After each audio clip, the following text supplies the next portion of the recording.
people of the internet, and welcome to another video game review here on the Kaiju Noir channel. I'm, of course, Andres Perez, your host, Kaiju Noir. And yeah, it has been quite a bit of a long time since my last video game review. The last thing I did, I believe, was Mighty Number 9 way back in December 2016 when I was at Pete's house. But yeah, this time I'm going to be talking about a game that has had a lot of Godzilla fans' attention, which was City Shrouded in Shadow, or Kyoe Toshi, as it's known in Japan.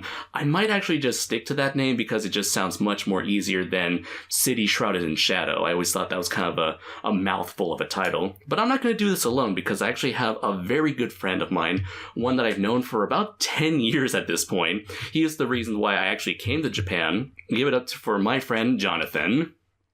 Hey guys. Kind of hard to follow up all what you just said right now. No problem, man.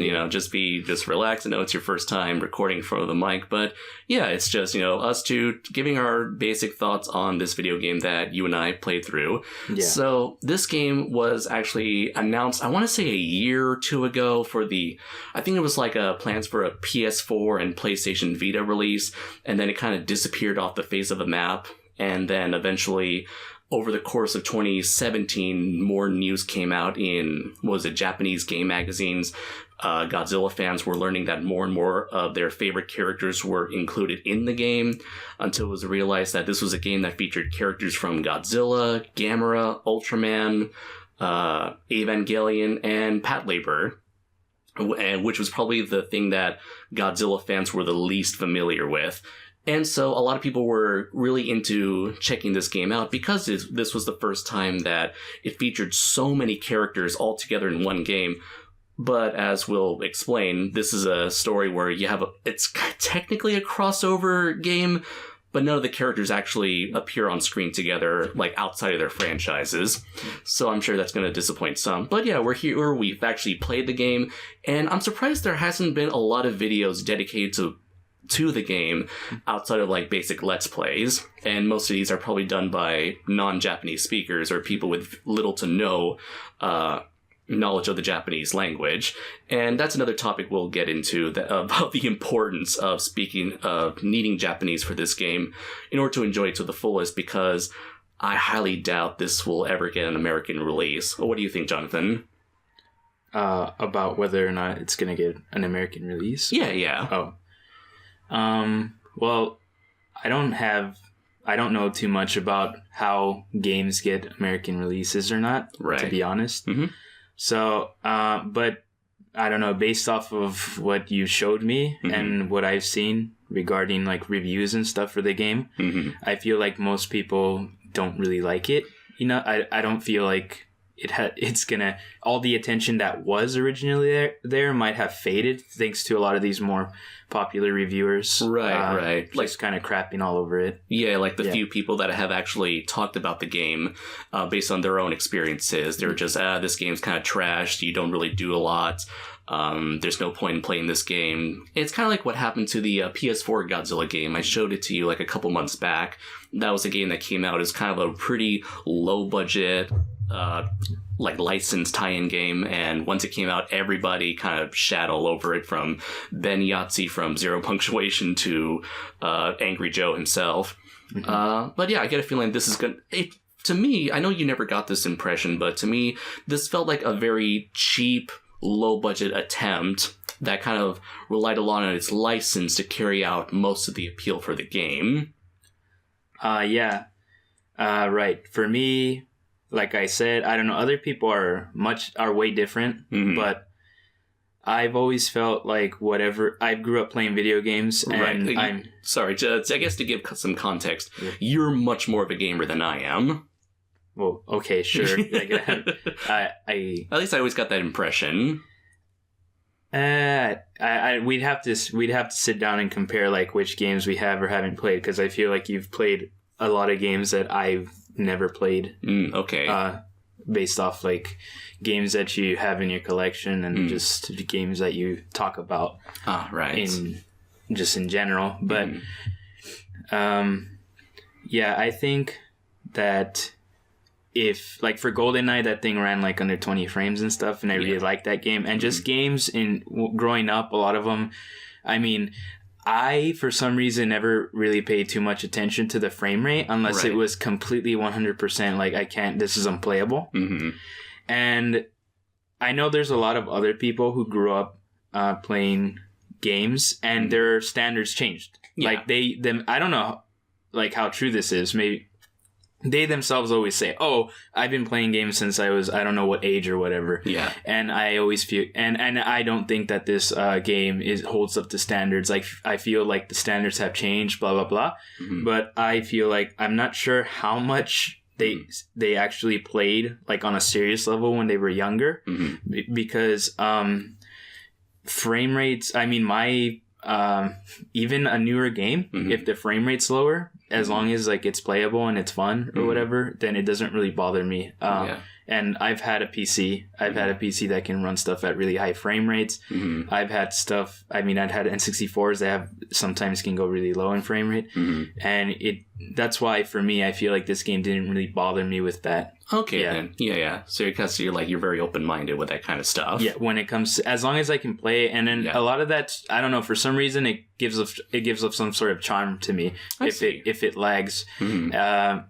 As long as it doesn't stutter, if the frames are just dropping like lower and it's not as smooth, but as long as it's not like a slideshow, like that would be more akin to stuttering, then I don't have so much issue. I wouldn't have issues with the game as much as long as I liked something about the game. Okay, very good then. So I guess going into Kyoei Toshi, basically I found out about this game probably through Facebook. With, I believe there was a Facebook page called Gormaru Island, and they tend to have some people who can translate a lot of Japanese news related to Godzilla and that sort of tokusatsu stuff. And so whenever they would, I believe that's when I first learned about it, through that Facebook page, when they reported the appearance of Kyoei Toshi. And I know you learned about this game through me, actually. Yeah. I think it was like, I just invited you over. It's like, hey, here's a Japanese game. Do you want to help me out with it? And so what was kind of like your first impressions of I guess at least the basic premise of the game, where it's like you're a regular person running through a city where giants are attacking the place? Well, before we even played it and you told me about it, you made it seem like it was a really bad game. Like, you said, you were telling me that you don't know what they were thinking, or like kind of like that it was like way too like the production measure too low and all that. So I didn't really know what to expect, but I thought as long as it has some sort of Japanese that I had to kind of get through, then it would be interesting enough for me. Right, because you're always up for a challenge when it comes to Japanese. Yeah. So I don't know, as soon as we started the game up and it was going through like the intro and all that, where it's giving off the background, and then you got to choose your characters and all that, and how you could kind of, I mean, it had, the game like kind of knows its audience, and it knows that there's like stereotypical like archetypes. Like in real life Japan. Yeah, in real life Japan. So it had kind of like that. It had a type of Japanese person for each of those characters that like most Japanese people would be able to relate to. Right. And most people who've been in Japan like 2 or more years, or even like, I don't know, if they travel a lot, even sooner, they would be able to figure that out. Just I didn't really travel that much, still don't, so it took me a while. I had to know about these type of Japanese people just through talking with them. I didn't really, so I don't, a lot of people seem to know so much about Japan and they don't really speak Japanese, and they've lived here for a while. I'm not that kind of person. I kind of have to talk with them or something to know what things are about.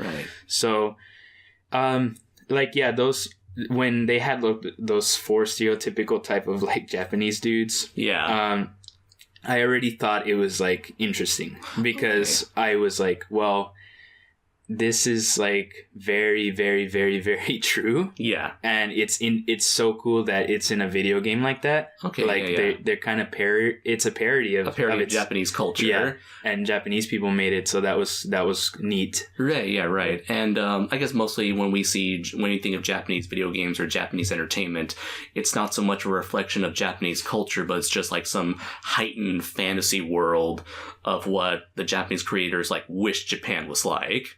Okay. Yeah, you would know more about that than me, probably. Because I don't really go too much into the entertainment stuff. Right. You're more about like the real shit. Sure. Yeah. Just I'm sorry. Number one, I don't really have a TV to begin with, and a lot of people also get a lot of stuff off of TV, like a lot of foreigners. I mean. Yeah.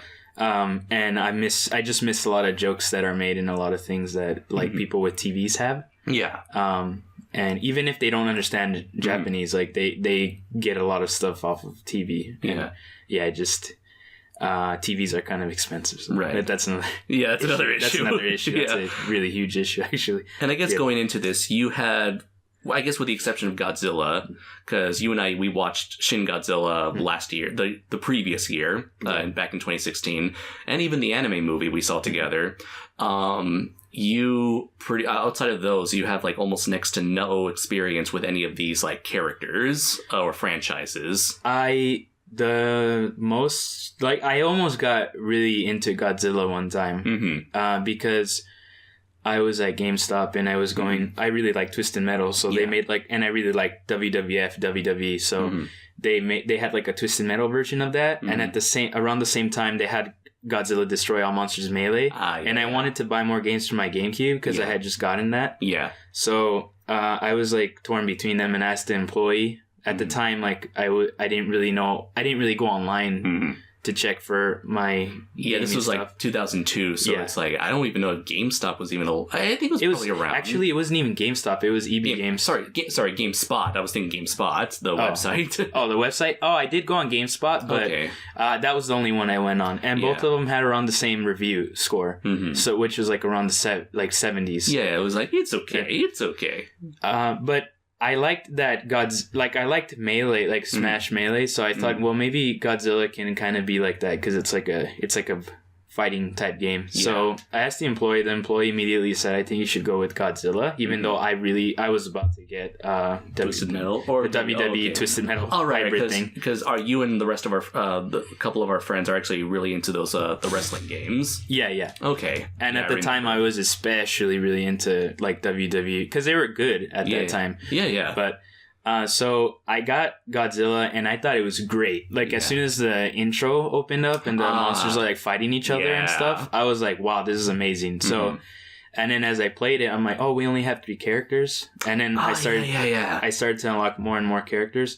And eventually I just completed the whole game. I got all the way to the last person. I struggled with like Mechagodzilla, and that's when I found out, okay, I guess this character is supposed to, well, most people would laugh at me saying this, like people who will watch your channel. But that's when I was like, well, I guess Mechagodzilla is supposed to be like one of the stronger characters in this game because it's so hard to beat him. To kick his ass. Yeah, unless you're Rodan. Oh, yeah, he was always a cheap bastard. Yeah, then you...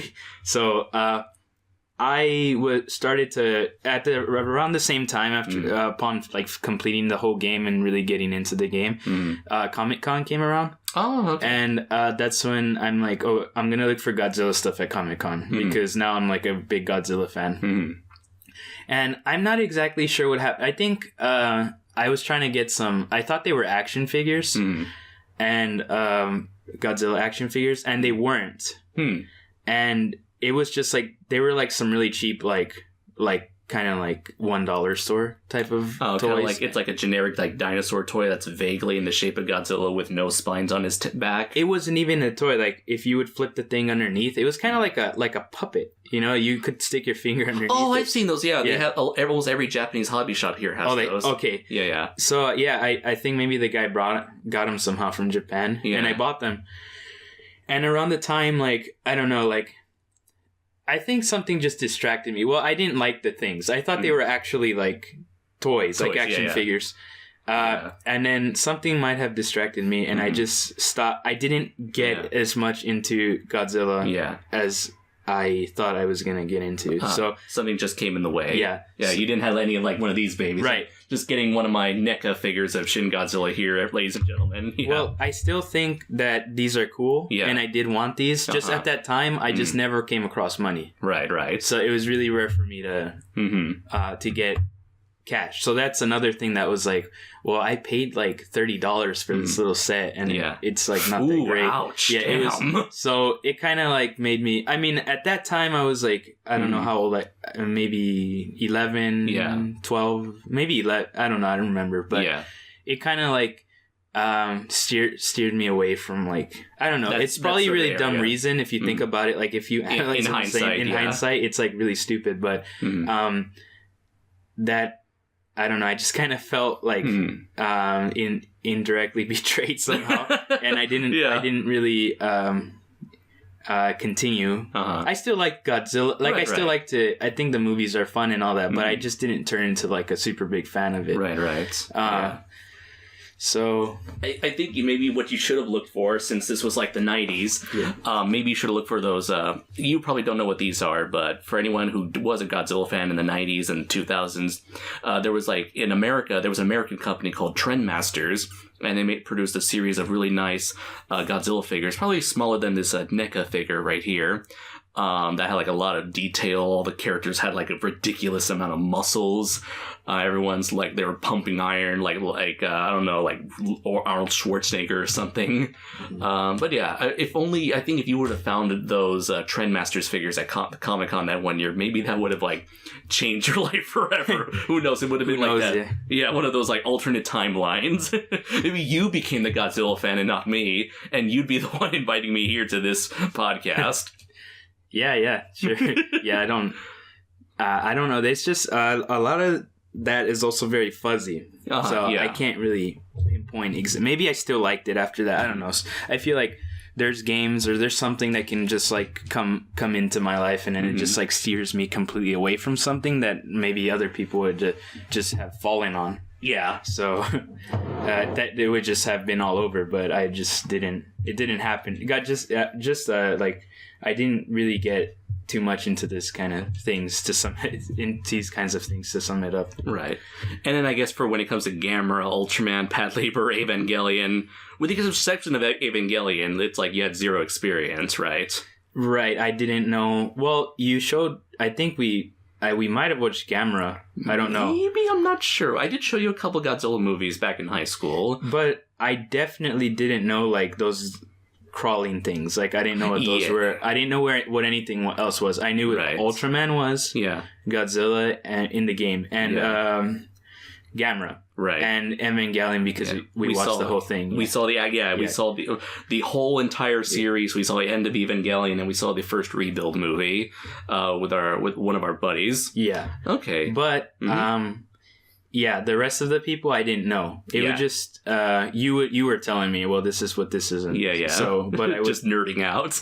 I wouldn't have known unless I read every one of those newspapers at the end of every chapter. Right. We will go into that. That's an interesting point. So the basics. So we kind of given our I guess our history or background with these properties, just to show everybody that we're kind of coming from somewhat of two opposite spectrums. So basically the premise of Kyoe Toshi, or City Shrouded in Shadow, is that you play as some character. You get to kind of choose what sort of personality he has, whether he's just some average salaryman or some like wild go-getter dude who is very crazy and does things out of the blue.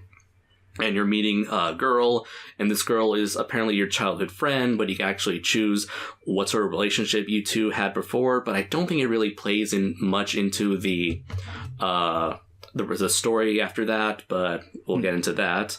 And eventually, as you try to meet her, shit goes down, and all of a sudden Ultraman shows up. He's fighting a fake Ultraman. And once you reunite with your girlfriend, you essentially go for, or your not girlfriend, but she's obviously meant to be the love interest. Whether or not she's still your love interest if you pick the female character to play as, I'm not sure. But I wouldn't put it behind them to actually include a romantic option. I'm not sure. I don't know how often same-sex relationships are depicted in Japanese games, so I didn't want to bother going through the whole thing again. Yeah, well, we didn't pick the female characters. Right, for our playthrough. Yeah. So you go from stage to stage, and each stage represents a different franchise. And we end up with 5 Ultraman stages, 2 Patlabor stages, 3 Evangelion stages, 4 Godzilla stages, and 3 Gamera stages, with one of them being split into 2 parts. So I guess it's kind of, in a way, 4 Gamera stages. So yeah, basically a lot of those stages feel pretty linear, where you have to go from point A to point B. There's some light puzzle solving where you're stuck in a place and you need a key to open a door, so you just look around for that key. And there's some timing events, some quick time events, some chase sequences, and all the while your characters are wondering why all of this is happening on what I can assume is the same day. It's kind of difficult because the sense of time in this game doesn't really feel all that strong. It's like, is this the same night or is this a different night? Why is it always daytime? Go ahead. I feel like it could have been like 2 or 3 different days. It depends on... There's a part in the campaign where you just wake up on a boat. Yes. So that could have been a new day. That could have been like 24 hours. It doesn't, like, there's no way to know how far off that was. Yeah, like for the first Godzilla stage, the characters wake up on a boat and like, how do we get here? The last thing I remembered was walking away from the hospital from the last stage, and the character and the girlfriend character's like, I don't know. Yeah. And they never addressed it again. So like, is this going to be explained by the end? And yeah, it kind of is. Kind of, yeah. And maybe that is what they were trying to go for. Right. Like that's why it happened and all that. But I feel like the ending, which I do want to talk about later, since it's a spoiler, but it did feel pretty vague for a lot of this. And then there's also a subplot where within the first stage you come across 2 Yakuza members. They're dealing with some shady businesses. There's a lot of money flying out of the crashed building. They see you and they're like, let's kick his ass.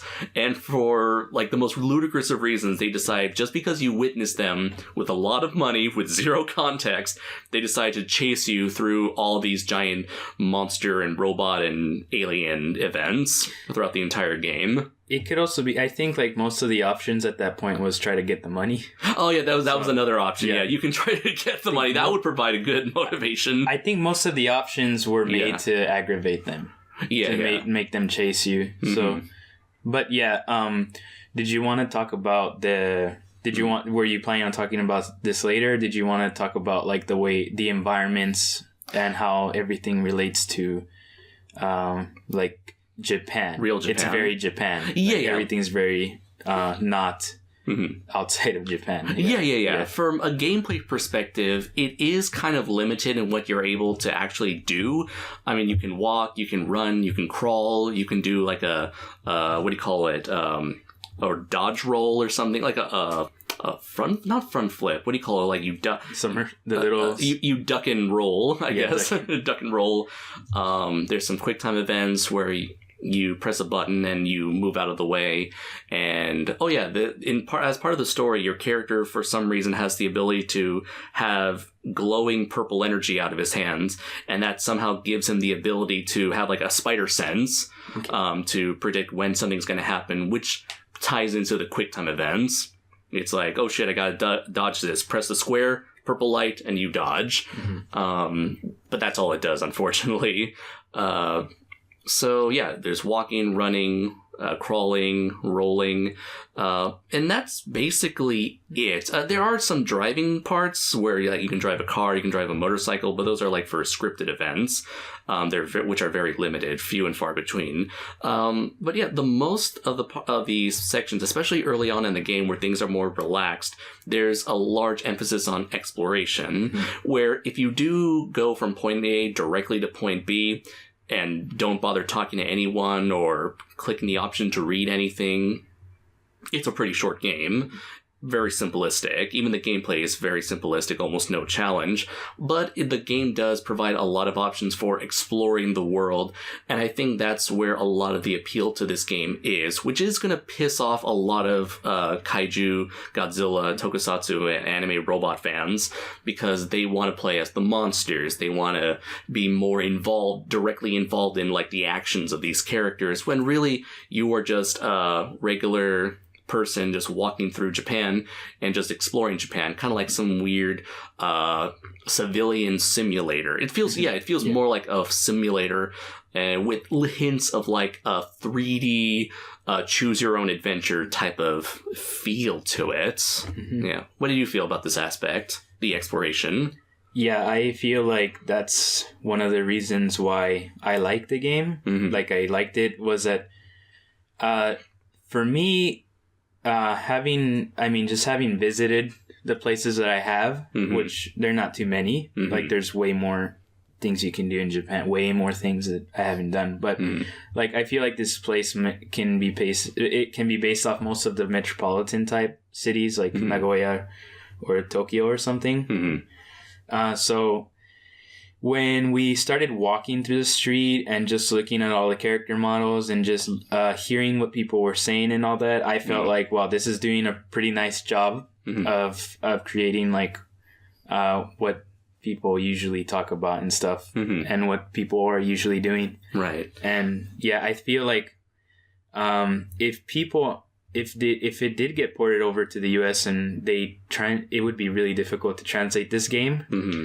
I mean, because I know what they're saying in Japanese, so mm-hmm. I feel like they would have to change it a little bit for mm-hmm. it to appeal to a Western audience, mm-hmm. and then it would kind of lose some of its original intention. But I feel like it's a good representation mm-hmm. of a very small, slight, like brief window into the world of Japan. Yeah, but if it's in Japanese, that's kind of all lost. Like if it's in Japanese and you don't understand the Japanese, then it's kind of you're not gonna know what to make of it. I feel like reviewers didn't know what to make of it, and they were not caring at all about like what was like in front of them. It was just all get to the end goal. Yeah, and that was kind of like what my initial reactions were to the game, where I know my Japanese is very limited compared to yours, where you were able to understand this relatively with ease, I think, compared to me, where I can just like and manage through like the menu systems and get through understand the general gist of what they were saying, just using basing on their body language, their inflections, and some keywords here and there that I was able to recognize myself. But and it is quite fascinating because you were able to translate a lot of this stuff for me, and I did see the appeal in seeing all this stuff that I, as a Japanese resident, was able to identify to a degree. Especially like right at the very beginning, the first stage, you walk into a conveni or convenience store, and everything is exactly the way you would see in a Lawson or a Circle K, 7-Eleven, what have you. Mm-hmm. Right down to like the cash register and the little door on the left side. Always the left side. The refrigerator. Oh yeah, the what do you call it? The refrigerated stuff. Also the left side. And that's only a small part of the beginning. You see everything else, and you recognize a lot of these things, landmarks, or these type of people that you come across. Mm-hmm. And it would be it would be completely lost to them. Like the appeal of this game is just seeing how all of this stuff is recreated in virtual environments, and then seeing how these sort of people would react to a big monster attack, and things are played up to a slightly exaggerated degree. I know a lot of people who reviewed this game were criticizing the story because they think nobody is acting the way they should in real life. Yeah, I do remember hearing them say that. Yeah, it's like, dude, there's a giant monster, why aren't you running away? Or, why are you so, why are there Yakuza members who are trying to attack you in the middle of a giant monster attack? None of this makes sense. And I guess that's just part of the charm. It's just seeing how these characters still retaining their, like, Japanese composure, I guess, while under the stress of a monster attack. Actually, to add to that, even in real life, they don't get phased that easily. I mean, they don't break character. No, they don't.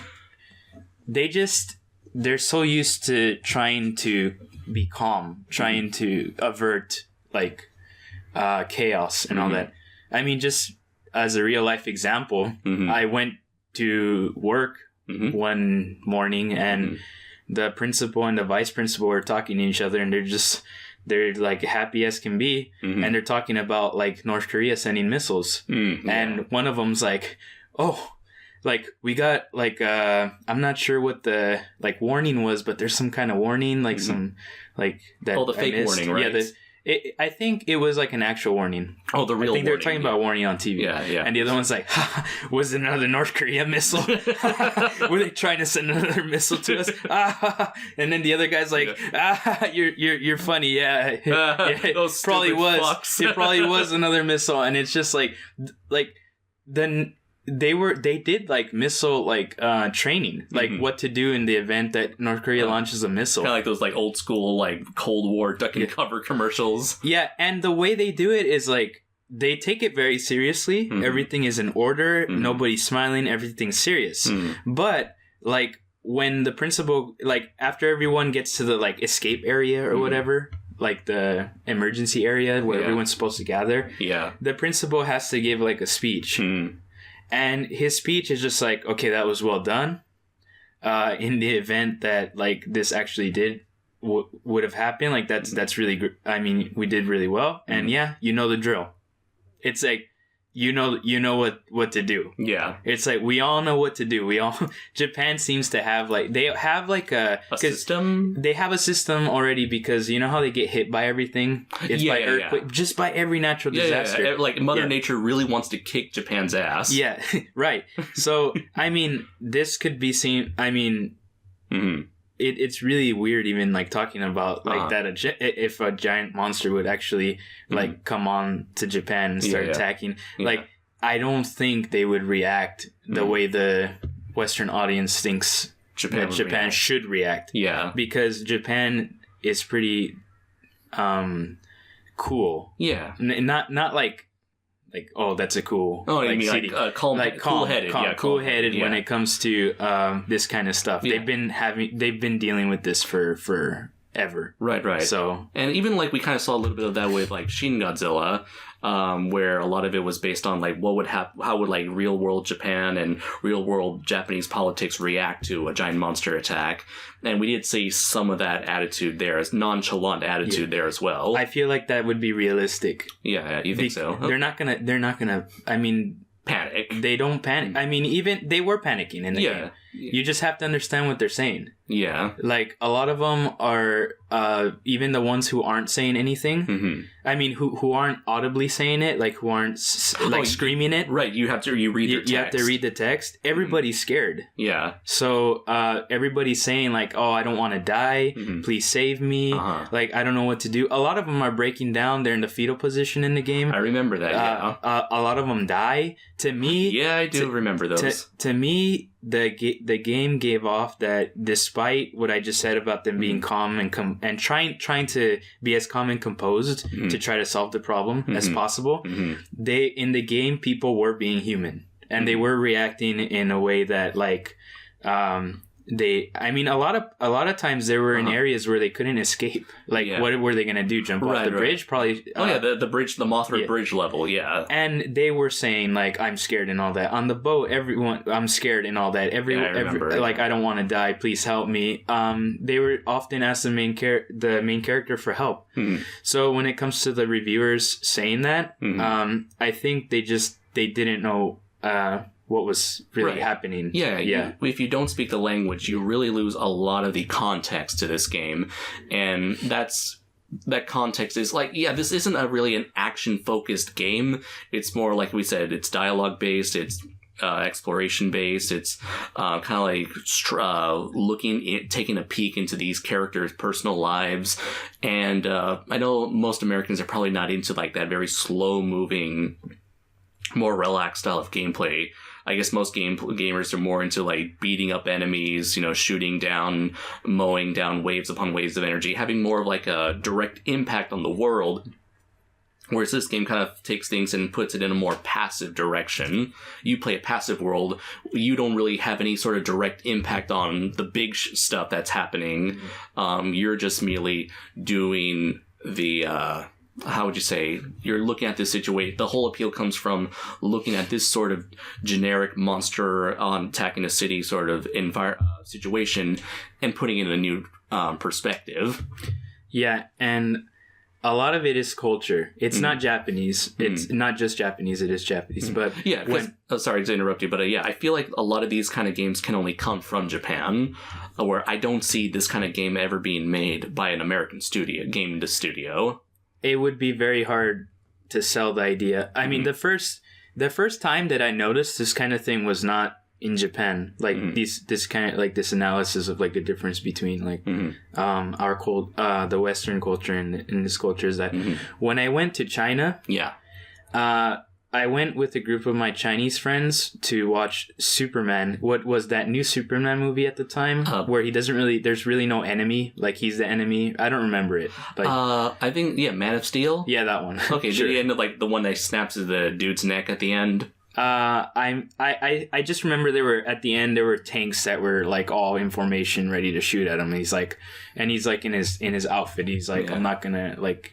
I don't know. Like, I don't remember exactly which Superman it was. I'm pretty sure if this was like 2013. 2013. Okay, it's Man of Steel. Yeah. So after the movie, my Chinese friend asked me like, "What did you think of it?" And I'm like, "I thought it was okay." And he's like, "Did you think Superman was cool?" And I'm like, at the time, he's never asked me any of these type of questions. Okay. Like, he never. Yeah. He almost never made like questions. Yeah. That had to do with movies and stuff. So that's usually my department. So I didn't really know how to respond to him. I was just saying like, well, just whatever was off the top of my head, and I said, well, yeah, it was cool. I liked it. I guess not bad. Like, it was okay. I feel like maybe at the time they had taken us to see it, so I didn't want to be like super harsh about anything. So I was just saying like, oh no, it was all right. Yeah. And he's like, well, I had a problem with it, and I guess that's why he brought it up to me. I guess why he wanted to say what he wanted to say about it, and I was like, "Well, what's up?" He's like, "Well, I don't like it how one person is having so much impact on the world.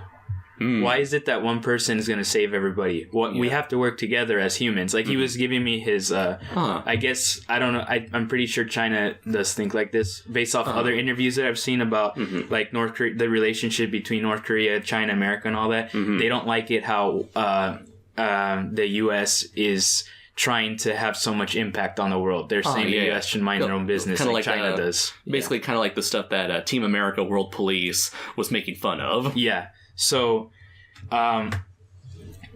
he said that, and I'm like, I was thinking about it, and it could have almost come off as obvious, but at the same time, it was like, well, yeah, I guess they don't like that kind of stuff. At the time, I was kind of like, why wouldn't you want to have so much impact on the world? Like, why wouldn't you want to try to be a hero or something? Yeah. Like the one man who could make a difference. Yeah, and they just don't think like that. So they have, or some of them do, but like a lot of them, I mean, everything's based off the group. Everybody has to have a chance to shine. Yeah, like it can't just be like one person who's just shining too much. Like, it's not classy. I don't know how they see it. It's not. It's just not balanced. Oh, they always want some sort of balance, so it's not balanced. So I think it kind of feels like a lot of, I don't know, kind of plays into that like everybody is equal sort of mentality. What do you call that? Socialism? Communism? That's part of that. Yeah. Communism, like, everyone is equal. No one can be higher than the other. Yeah. Yeah, sure. Like just in what, coming back to Japan, everything they do in class, they're not really, it's very looked down upon for people to show off, and they have to help each other as much as they can. And you can never stand out. And you don't want to stand out. That's the last thing you want to do if you're a Japanese person. So if you do stand out and you want to be good at a sport or whatever, when people praise you, you can't say you're good. You can't acknowledge your feats. Yeah. And if at any point in time in the English text that I have to read, if somebody's saying, "Oh, I like soccer because I'm good at it," the Japanese teacher will then make a joke about that part where the person says he's good at it. This guy's an idiot. Yeah, he's not an idiot, but this guy is kind of like a little like big-headed, isn't he? He's an asshole. And then the whole class laughs. Yeah. Like and because they already know the deal, right? So yeah, you can't just. Yeah, you gotta be humble. Yeah. Everything's a balance. Right, like, I watched The Karate Kid with Moeka recently. Oh, really? Okay. And she said she liked how Mr. Miyagi's always talking about having a balance about it. And I'm like, oh, okay. And then it all came back, like China and Japan and everything. It's like, oh, yeah, okay. I guess she would, that makes sense. That she wants, she agrees with everything Mr. Miyagi's saying. Okay, but that is very interesting. And it kind of ties perfectly with the game's tagline. This is not the story of some hero, this is your story. Yeah, it kind of like sums up the mentality behind this game. And before I can, we are going to keep going with the review, but before I... Having said all that, I am trying to be as neutral as possible when it comes to it, because I think for some people I might come off as trying to defend certain groups. Versus, I don't know. I feel like people may infer that I'm either being too critical or something, or I'm trying to defend something too much. Yeah, and I'm really just trying to tell it the way. They think, like, both sides would think it is, as like it would try to come to some sort of compromise. Right. I be as neutral as possible. Right. From both sides. Right. Yeah. Maybe we should have gone into this. Like, I knew this was definitely going to play a part, because this game does have a strong cultural barrier that Westerners who might be interested in this game need to overcome in order to fully enjoy or get the most out of this game. And so in order to explain that, we would have to provide the cultural, please ignore that siren, everybody.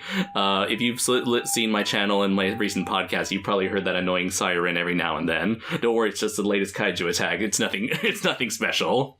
It's just Baragon or whatever, because we're in the countryside. The fans will understand that joke. Let's see. What was I going to say? Oh yeah, cultural context. So I knew that going into this review, we were probably going to have to give some cultural context. We may not be the greatest experts on Japanese culture. We're just basing all of this on our 2 to 3-ish years of living in Japan as foreigners trying to learn the language and understanding the culture through our own experiences. Not even they would be experts. I feel like a lot of... Oh, I shouldn't get... I'll just try to make this as quick as possible. A lot of Japan has forgotten about the old Japan. Right, that is true. So, through my experiences with my students, I would talk about something that even they did not know about. Yeah. And they'll be like, oh yeah, that's a thing that existed in our culture at one point. Or there's just things about their neighboring countries that they don't know anything about. Right, because they live in an island that's like secluded from the rest of the world. They don't need to know anybody. But even like China's history is like, there's a lot of it in Japanese history. And they don't know anything about each other. I've asked them before.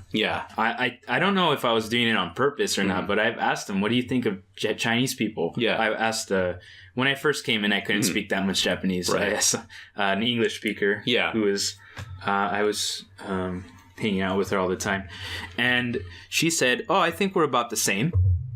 And at the time, I didn't think so. I think they were completely different. And I thought that, at the time, I thought that Chinese people came off as more, to me, only to me, I'm speaking of myself, came off as more like warm to me than Japanese people. More welcoming. More welcoming, more warm, like more, like they cared about like having... If you're having a conversation, they actually care that they're having it with you. But Japanese people came off as more cold. At that time. Emotionally distant. Yeah, emotionally distant. And just all these... Just so many things. But yeah. to add that. Okay. Yeah, we're probably definitely... There's probably some people out there who had this idea that Japan is this, like, perfect utopian society. I'm sure we're gonna piss them off. I don't know. I feel like I piss a lot of people off. Yeah, so... just but not... Yeah. You don't set out to do that. I don't think I piss, like, a lot of Japanese people off. I think I piss off a lot of people. Like, Americans. Like, Americans or, like... but specifically Americans. Yeah. Not... Yeah. Okay. Well, I guess moving onwards, we were talking about the exploration. And so the other biggest appeal about this game is the dialogue system, where you have like a million different choices in total for your character. And it kind of changes the perception of the character, where it's like, is he more brave? Is he more timid? Is he trying to be cool but really failing at it? It kind of approaches each social interaction almost from every angle, I would say. And I remember early on the reports would state that your choices in the game would affect how people would see you. And I actually thought this was going to be something more deeper, like on a story level, where it's just going to be kind of like on like Infamous, where there's like good options and bad options. Would this lead to like a tree where it kind of the story branches off in a new direction? Not really. Because we played the game like maybe 1.5 times, and despite choosing different options, we kind of generally went through the same beats story-wise. So there would be an action where, let's say there's the two Yakuza members, they're chasing after you, and so another mysterious, maybe rival Yakuza boss defends you, and maybe there's one option where you say thank you and run away. And there's the other one where, I love this one, you pretend, you say nothing, you turn around and walk away like a badass, leaving your not girlfriend, confused. It's like, what the fuck are you doing? And then the story just moves on from there. Yeah, but I was worried that it wasn't even going to change the responses, but it does change the responses. Right. Yeah. One other example I remember was there was this portion where there was the Yakuza members. You're trapped in an office building, and they're coming towards you. And during my playthrough, the initial playthrough of the game, I chose to cower and hide, and the female character, she just looks at you with disappointment for your cowardice. And it's like, Jesus, is this who I'm with, really?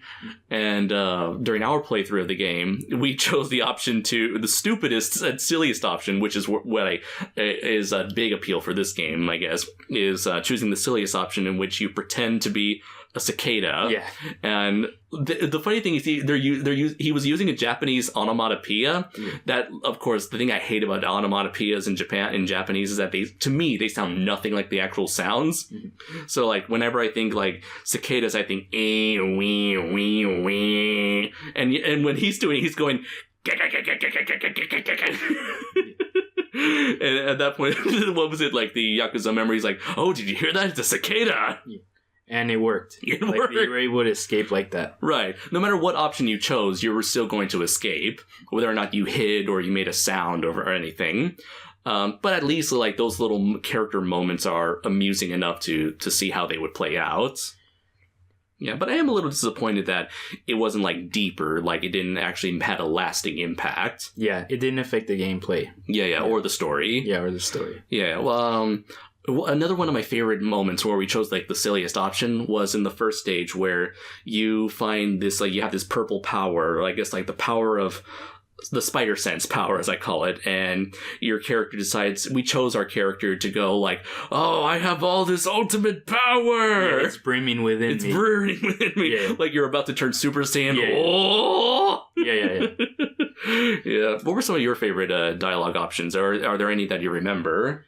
I mean, the last time we played it was a while back. True. So, I mean, the ones that were funny to me were the ones where you can say like really risque things to the girl, like, and it often came up. Yeah. Where you could try to like, have like some they were like pickup lines. Right. I thought For me, it was not so much like... I think the types of responses that were there were more funny than actually like choosing one. Right. Just like the silliness of the more like funny responses, like out there responses. Yeah.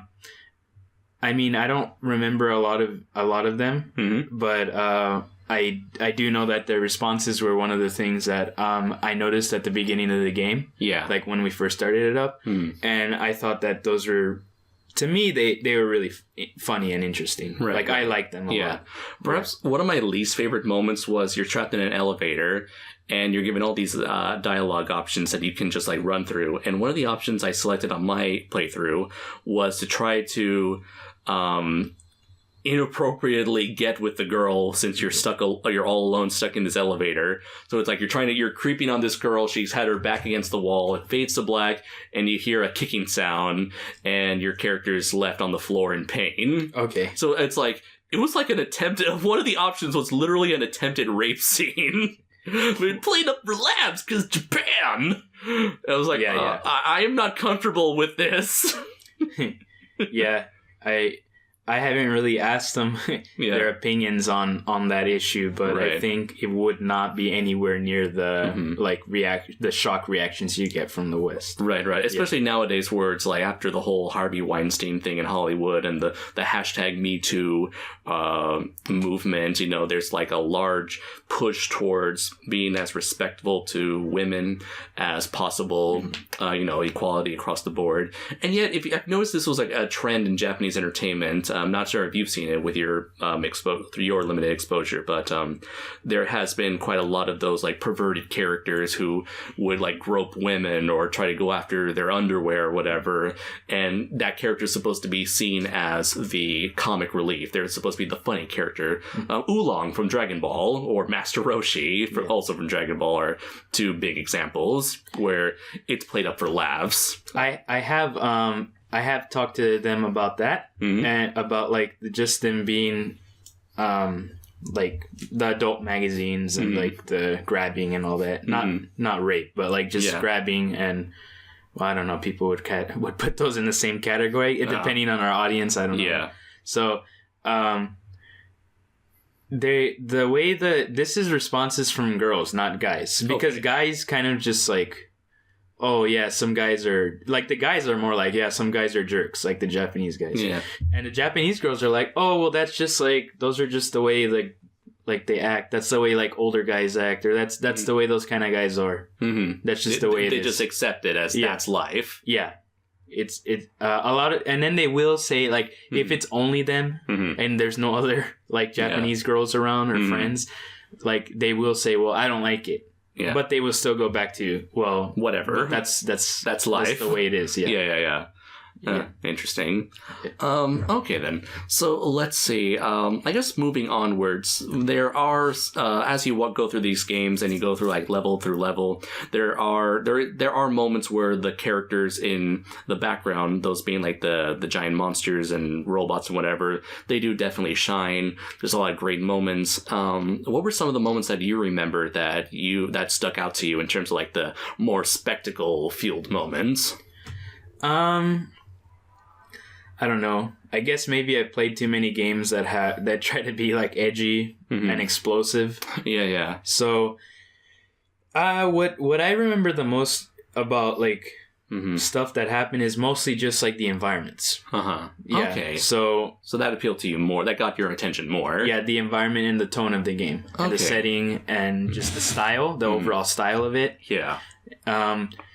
I'm not sure why, but I really like that kind of like spooky. Well, now I know. I just remembered why. Okay. Spooky like office environment, like urban metropolitan type, like high buildings and like dark office rooms, and all claustrophobic. That. Yeah, and the reason I think is because I like, one of my favorite like games in terms of setting an environment is Fear. Oh, okay. And in Fear, you get to a point of the game where it's all like kind of like, just imagine the game we're talking about, except no giant monsters and not so many people around. Right. But imagine if like the rooms you would go into, they would kind of be like more dark, more cramped, and more trying to like scare you. Mm-hmm. So I kind of like that. And Siphon Filter also has kind of like, especially in the second one, these type of like environments. Mm-hmm. And so it kind of it reminded me of that. And also I was able to, because it was such a good representation of the way Japanese people act and how the structures environments would look like. Mm-hmm. I really like that too. Mm-hmm. Yeah. And I'm usually out whenever I go to cities like that, it's in the daytime. It's not so much in the nighttime. So now that the game was in the night, like that also made it more visually interesting for you. Yeah. Whenever we would play it, I was mostly focusing on like, okay, where are we? Yeah. And what's around us. I didn't really give much attention to like, who are the monsters that are fighting. Yeah. It was more like, what kind of environment are we in? How does it look like? And how are the people reacting to it? Okay. Yeah. So and then when the monsters did come out, it was pretty cool. Mm-hmm. But yeah, I was more fixated on the environments. Yeah. Right. Let's see. I guess there are some moments I really enjoyed. I definitely like the Ultraman Taro, Ultraman Zero, all fighting against Belial. Let's see, I did like the Tiga scene where you're stuck on a train and Ultraman Tiga and an alien are fighting over the train. And then you cross over a bridge and they're still fighting and doing flips and jumps and kicks. The pad labor scenes were really cool because those characters were smaller and you got to interact with them a bit more directly. Now there was a portion where your girlfriend was kidnapped by a big robot that was trying to rob an office. And so you're kind of going through the burning building trying to chase after the robot. And all what you get is attention. The robot's trying to chase after you. I always like that one. The second pad labor scene, you actually get to pilot a robot for a very, very short time. You don't really fight other robots. You just break some boxes. And that was good enough for me. Let's see. The Mothra one was surprisingly... I was kind of mixed on the Mothra level because you're on a bridge and it's collapsing. There's more like intricate platforming, but you barely see Mothra and Batra. You're mostly in the middle of the bridge at hearing the battle take place. So in a way, it's stylistically interesting.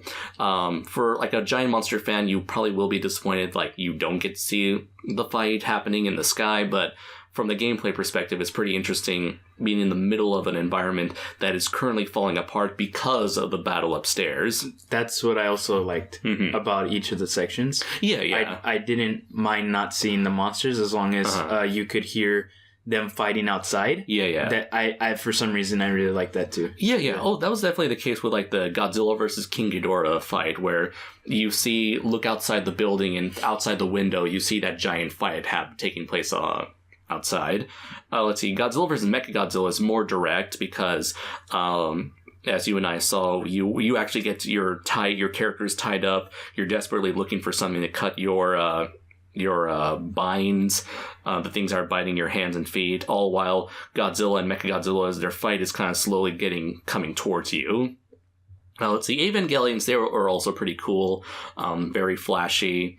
Let's see. Although the one part I hated more than anything was, as I mentioned, the games get slightly harder as the game goes on, and it relies more on timing, where you need to get there's less of a focus of exploration and more focused on getting your ass from point A to point B as quickly as possible, while also conserving your energy, because you have a stamina meter, you have a health meter and a stamina meter, and depending on what costume you wear, it kind of changes the level of health and stamina you have.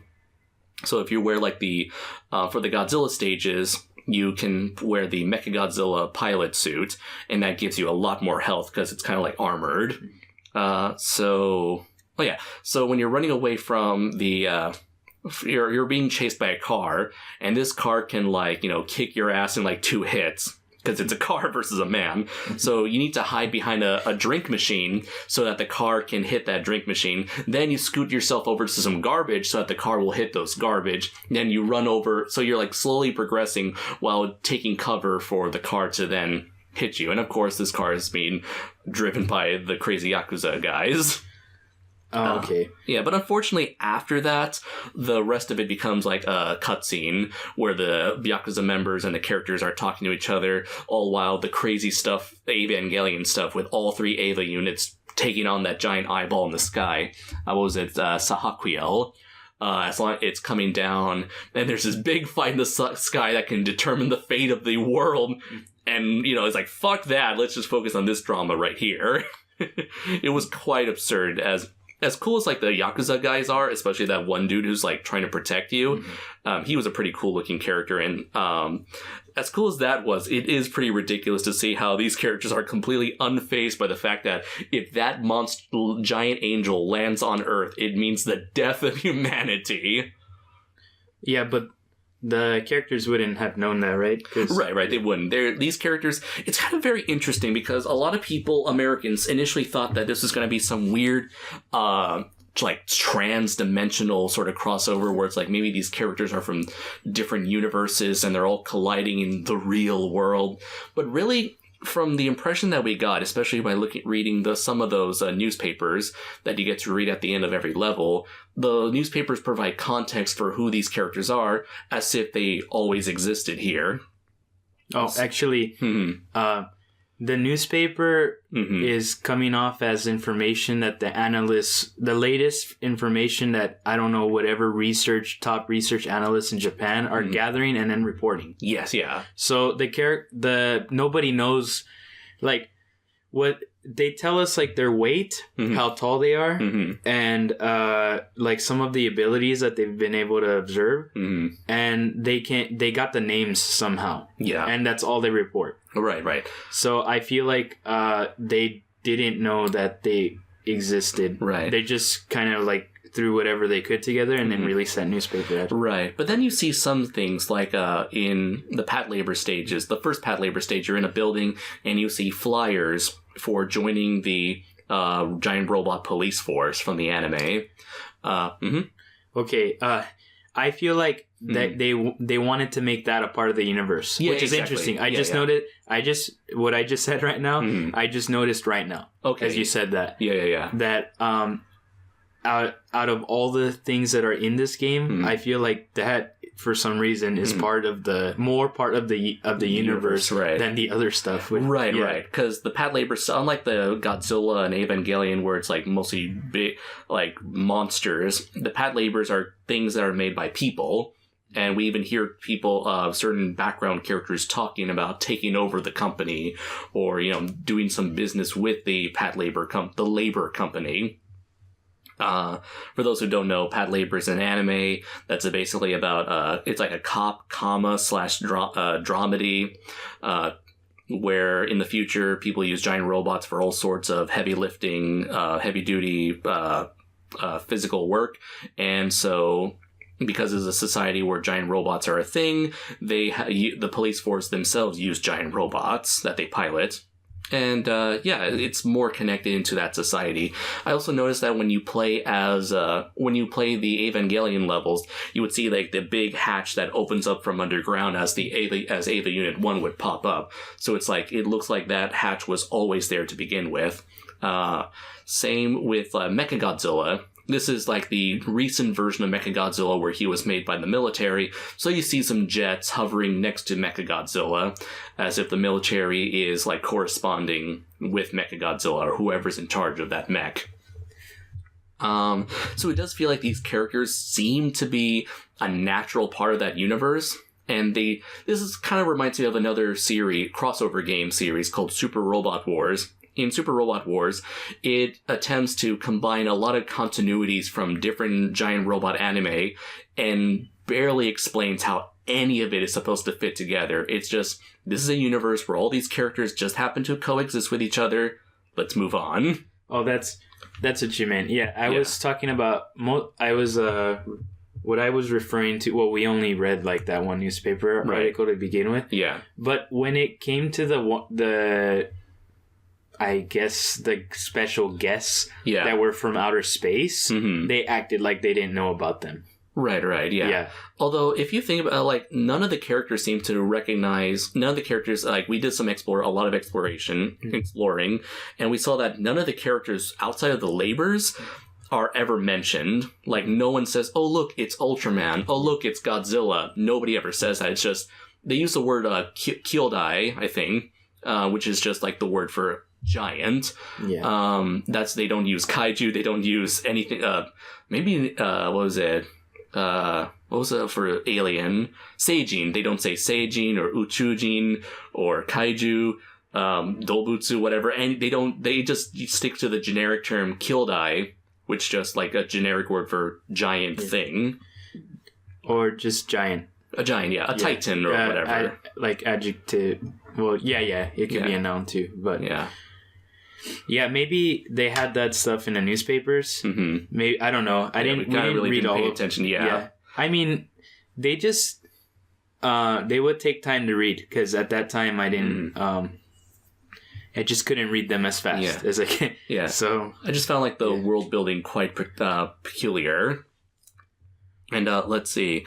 And I do want to say, as a Gamera fan, I was kind of disappointed with how they handled Gamera, because of the 4 stages that they have for him. He really only takes center stage for like the very last one. And even then, you only see him for a short time, because you're on a motorcycle, you drive between his legs, and you don't really get to see what happens between him and the Legion Flower. But if you watch the movie, you probably know the Legion Flower blows up in Gamera's face. Meanwhile, you're being chased by a bunch of bugs that you saw in the second stage. That was probably one of the worst stages, in my opinion, the second stage, because it is kind of cool that you're being chased by these bug monsters, and you see these weird, like, vines bursting through the walls of the subway station. But as soon as you go outside, there is chaos everywhere, where all these bugs are crawling out of the subway station and are attacking everyone. That's, to me, is when, like, the frame rate chugs really hard. Okay. I don't recall any other moment that got that bad. Where the frame rate got that bad. It's already at like maybe 30 frames per second, but it kind of dropped down to like, I want to say 15 or so. Maybe. I feel like it's at less than 30 most of the time. Yeah. I guess I'm giving too much credit. Yeah. But I feel like if people who were, I don't know if they were playing it on a PS4 Pro, but when we watched it, like some videos of it, they had it at a higher frame rate. I think that's like an editing thing you can do. Okay. Yeah. Anything else I want to bring up? I have been informed by a friend of mine who does play Japanese games from time to time that Bandai and other companies like them have a habit of using outdated technology. Or whenever they're outsourcing a game, like instead of making a game themselves, they hire a smaller company to make their games for them. And for those who don't know, the people who made City Shrouded in Shadows is a company I've never heard of until now, called Granzella. And Granzella is known for doing a series known as Disaster Report, or as it's known in Japan, Zettai Zetsume Toshi, which is kind of like a disaster survival game. So I've never played the series. I don't know what it's all about, but Granzella doesn't seem to be known for doing that much work outside of Zettai Zetsume Toshi. So I can get a feeling that whoever was the who was the main distributor, the main people behind this game. Oh, of course, Bandai Namco Entertainment. So these are the guys who, if they get another company to do a game for them, they're Japanese companies tend to be very restrictive, where they don't want to give all their personal secrets and their latest technologies to some outsourced company. So instead, they'll just hand them over some outdated technology instead. So instead of sending them something like, I don't know, Unreal Engine 4 or like the equivalent of Unreal Engine 4, they'll send them some PS3 or even PS2 engine to have their game run on, which would explain the lower quality of the game. Like, at least the game likes lower quality compared to a lot of other games you would see nowadays. Mm-hmm. But yeah, I think the first Gamera level is where you see the limitations of this technology hitting the game hard. And it has bothered a lot of people. A lot of people have made comments about that. We had another friend of ours who watched the game with us, and the first thing he noticed was, oh wow, this doesn't look right. But it did impact my opinions initially, but as I played the game with you, I slowly grew to like the game and eventually enjoy it because of the how do you call it, the novelty of being able to have that connection to a lot of the locations and those personality quirks of those characters. Let's see. So, is there anything else you want to bring up about this game? Yeah, it's something that I might have forgotten to mention. Right. But they have you know how the food items, we didn't even bring that up. Oh, yeah, the items. That's because they're so useless. Yeah. You pick up a bunch of items.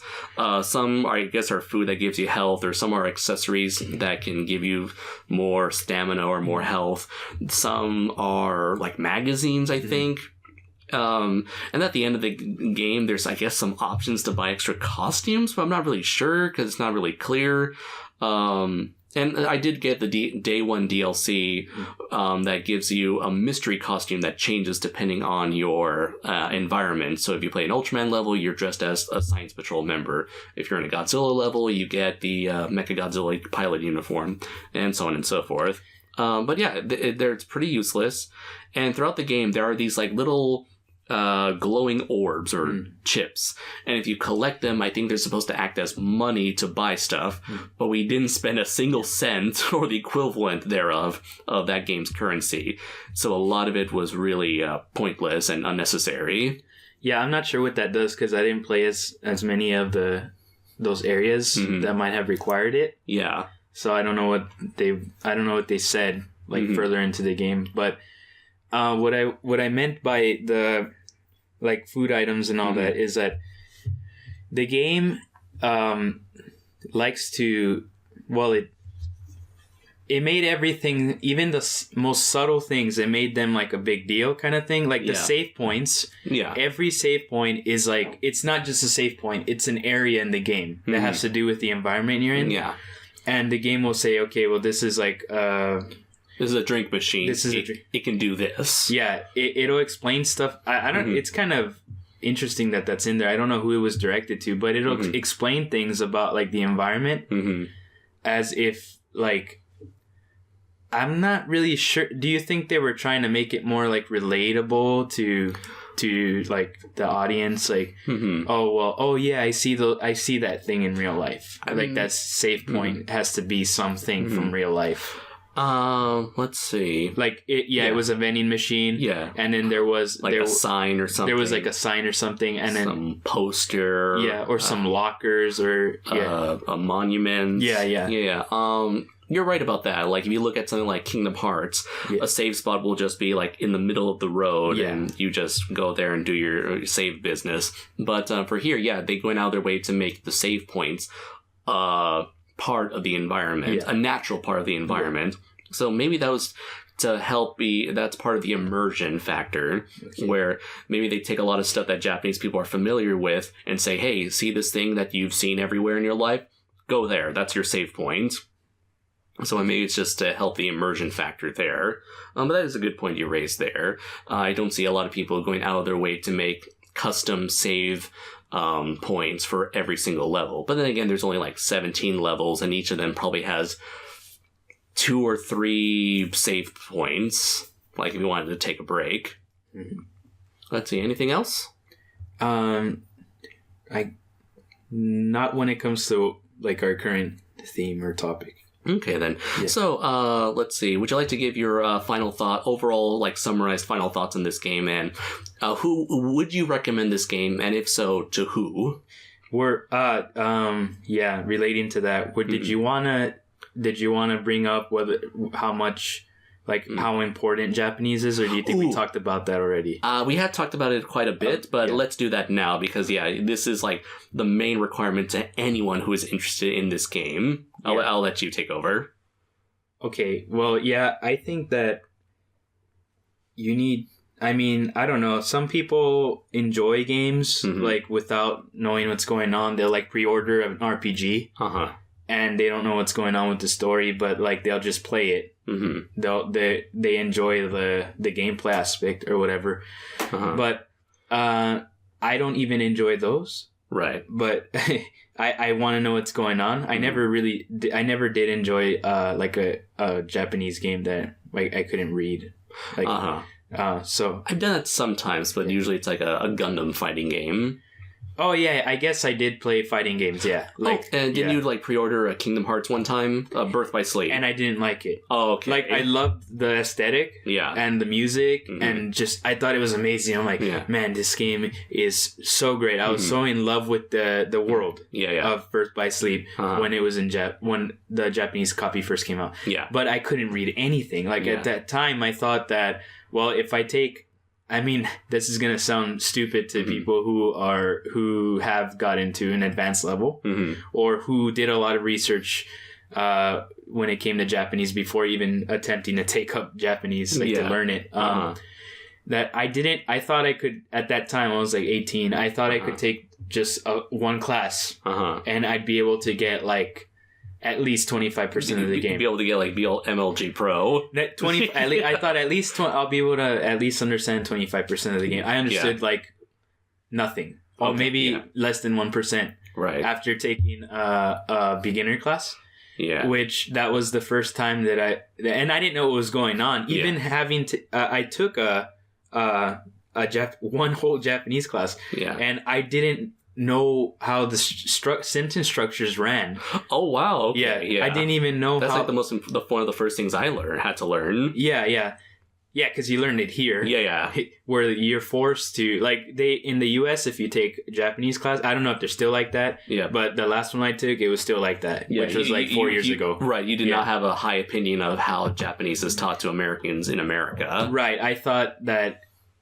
This is crazy. I don't know if I'm going to continue with this language because I feel like they made me feel like it was impossible. Yeah. Like the way it was going over there with the Japanese classes in the US. So that doesn't mean you can't learn it outside of Japan. It just means you kind of have to research other approaches just because you're being taught in a accredited legit university, it doesn't mean that that's the best.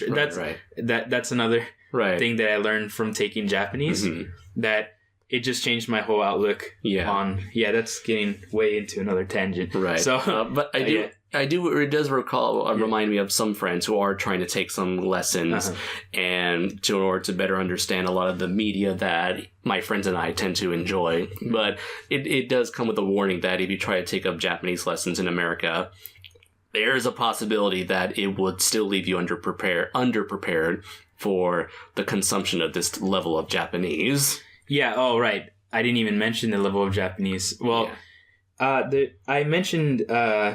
I was originally talking about that some people enjoy playing, they'll order the game in Japanese because they're such big fans of it.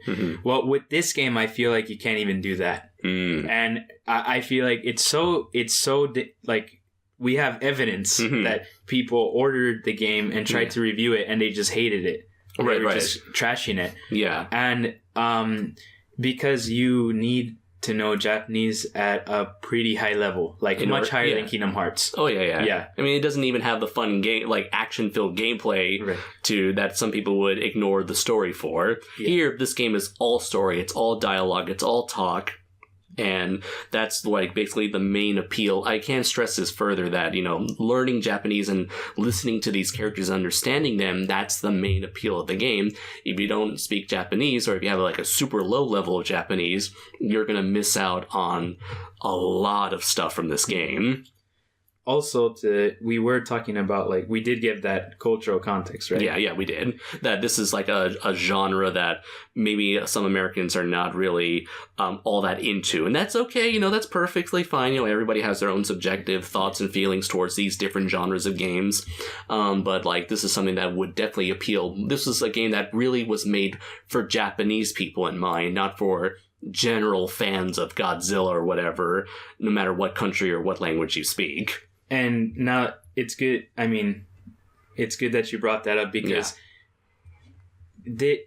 playing this game, one of the main things it reminded me of earlier on, when we first started playing this game, was that this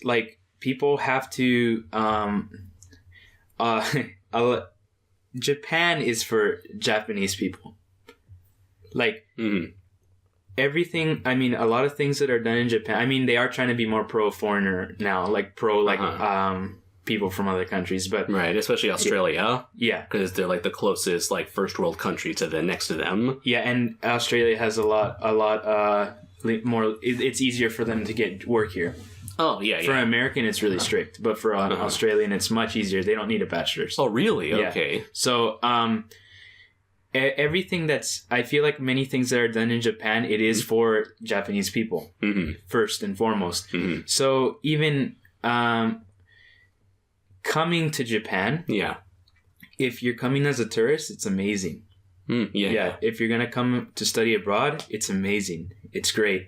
But when you're gonna try to live here, I feel like if you don't have, I feel like there can be issues especially if people can't even. I mean, the gameplay is not that great. I'm not trying to make it seem the gameplay is like it's so action packed. It's pretty average, but really basic.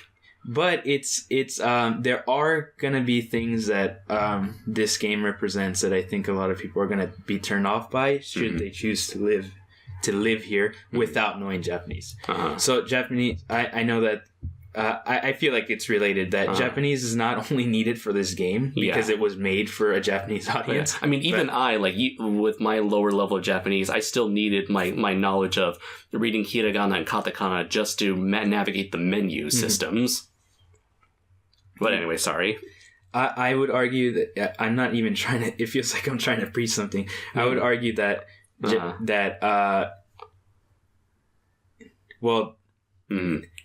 This is what ended up happening because I played the game. I still haven't said it. I argue that you need Japanese to live here. And you need a really high understanding of it. To be, like... comfortable here. I know people can get by here without knowing it, and they stay years and years and years and years. And years. And it's we recently went to Tokyo and just saw it's super comfortable. It was made for foreigners.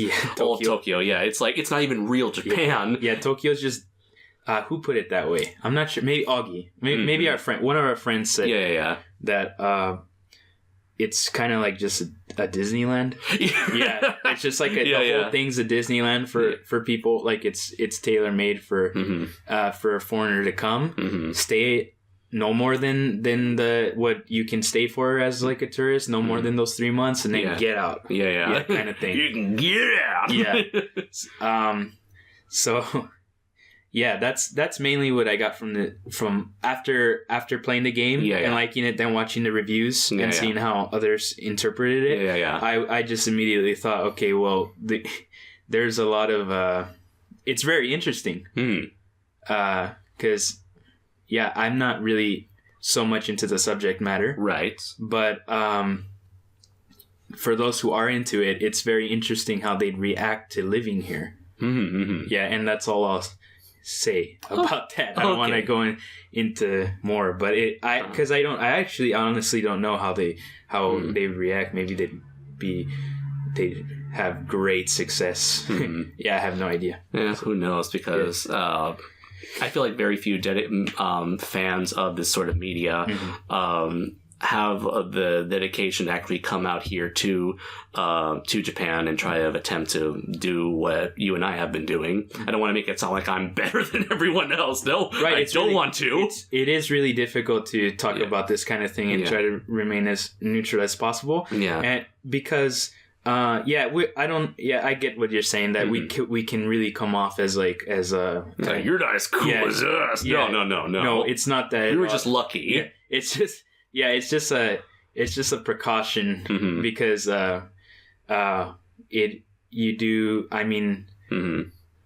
we could make another video about this that it would also be very difficult for me. It would be very difficult for me to talk about that. It would have to be more like in a room where nobody can hear us. Because it's like our words will spread throughout like wildfire all across the internet, and people will have so many things to say about what we would say about Japan. Not that it's... Really? Is that true? I don't know. It's the internet, man. It's like, it's a crazy time we're living in where your words can be misconstrued and people can make you out to be a hero or the goddamn devil. It's like, that's one of the craziest things about this. And it would be interesting to go further into these sort of deals in terms of like foreigners coming to Japan and learning about the culture and learning to adapt, because and kind of learning the ins and outs of Japanese life here. That would make for a very fascinating conversation. And you know what? If you, the audience, ladies and gentlemen who are listening to this podcast, maybe came in here to learn about a video game and not a lecture on foreigners in Japan, let us know in the comments what you think, okay? Would you like to hear more about Jonathan and I just talking about our stuff? If there's enough of a response, who knows? Maybe we can put it into consideration. I'm not sure, Yeah, sure. Let's see about the response. Yeah. Luckily, like, I'm not a big channel, so I don't think I would have like that much of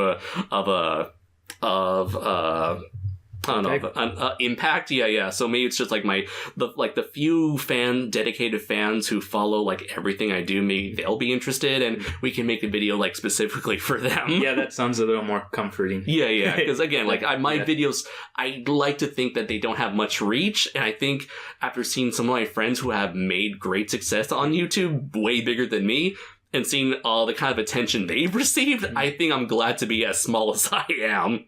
Yeah, you could be imprisoned by your own YouTube channel. Oh boy, yeah. But yeah, I think overall, that's what that game made me think. That's what playing this game made me think. I like the game, and it kind of the game puts your experiences in Japan all into perspective. Yeah, that's why I think what I'm saying is relevant, even though I don't want to go into so much detail. But yeah, I think. To sum it up, you need Japanese, and you need really high level Japanese. A good scale you can go off of is you can Google JEESJLPT.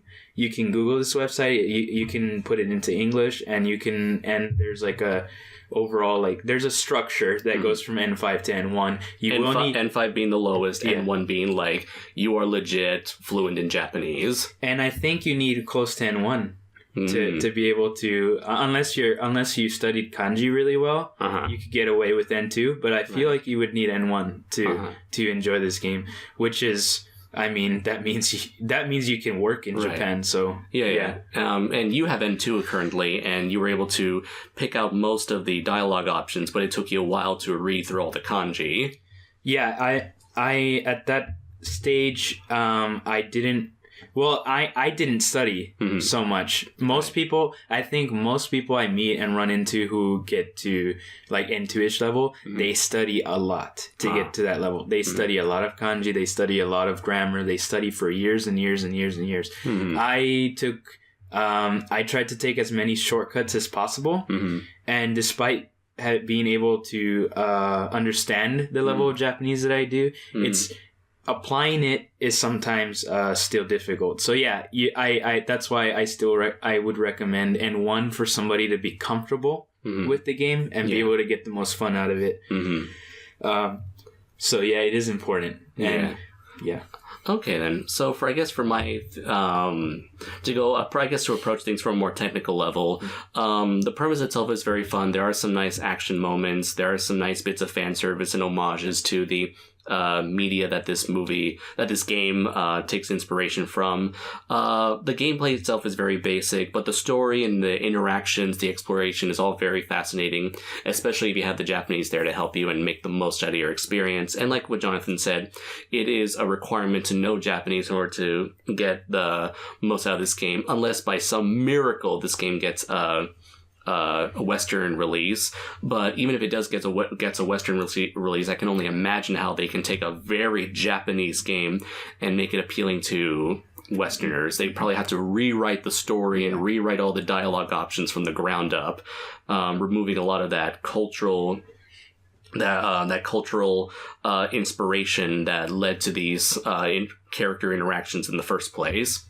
Let's see. Now, the biggest issue I had with this game was that when it came out, it was like $80 and that, to me, for the quality of this game is bullshit. There's not a lot of content to it. The game is very obviously made on using lower technology. It's a pretty short game. There's nothing really to go back to other than to explore more character options.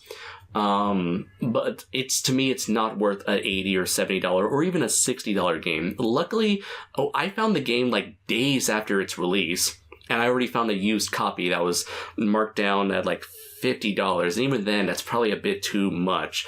I would, if you are interested, if you're like morbidly curious whether or not you know Japanese, I wouldn't really spend more than $30 for this game. Maybe $40, which has been like the usual discount price. I remember like even Deadpool, the video game, was like $40.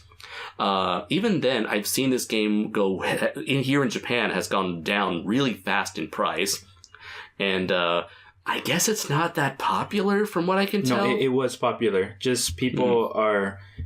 It was like number 2.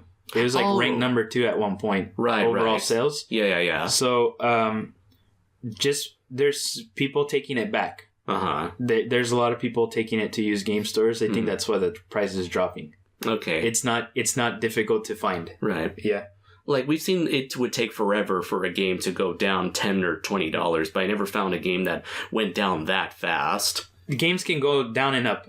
Okay. Depending on the demand here. Okay. So you can get used games that are like $80. If there's only like 2 of them per area, they can be super expensive.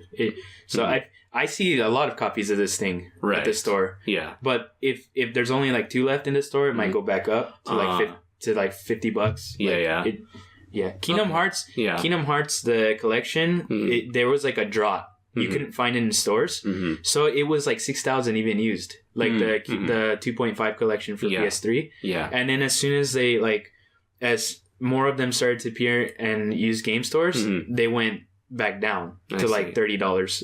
But I've seen games go up and down. Pokemon went up and down for like 4 years. Like the X and Y. Yeah. It was at one point, it was like $5. Yeah. Because they had so many. Yeah. And then as soon as those were gone, back to 40.